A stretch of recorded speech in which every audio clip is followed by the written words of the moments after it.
In almost every job now, people use software and work with information to enable their organization to operate more effectively.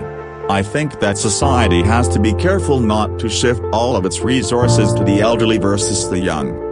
Harnessing steam power required many innovations, as William Rosen chronicles in the book The Most Powerful Idea in the World.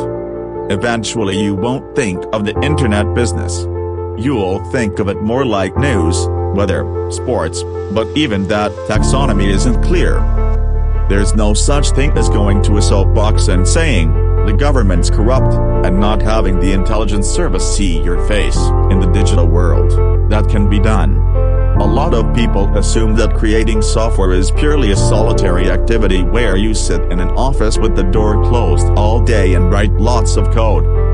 Nigeria has moved into low-middle income, but their north is very poor, and the healthcare systems there have broken down. There are websites that any government wants to block. The truth about the internet is that it's extremely hard to block anything.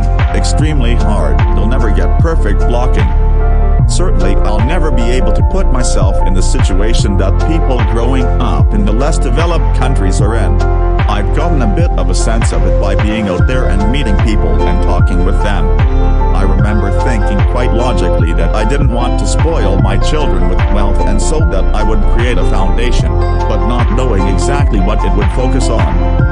The next time someone tells you we can't trim the budget by cutting aid, I hope you will ask whether it will come at the cost of more people dying. You know, capitalism is this wonderful thing that motivates people. It causes wonderful inventions to be done, but in this area of diseases of the world at large, it's really let us down. In American math classes, we teach a lot of concepts poorly over many years. In the Asian systems they teach you very few concepts very well over a few years. Certainly there's a phenomenon around open source. You know, free software will be a vibrant area. There will be a lot of neat things that get done there. I've been very lucky, and therefore I owe it to try and reduce the inequity in the world, and that's kind of a religious belief.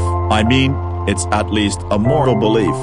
There's no magic line between an application and an operating system that some bureaucrat in Washington should draw.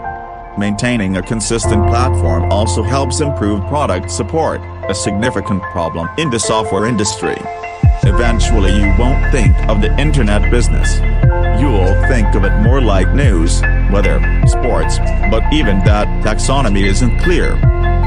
Unemployment rates among Americans who never went to college are about double that of those who have a post-secondary education. I don't think there's a boundary between digital media and print media. Every magazine is doing an online version.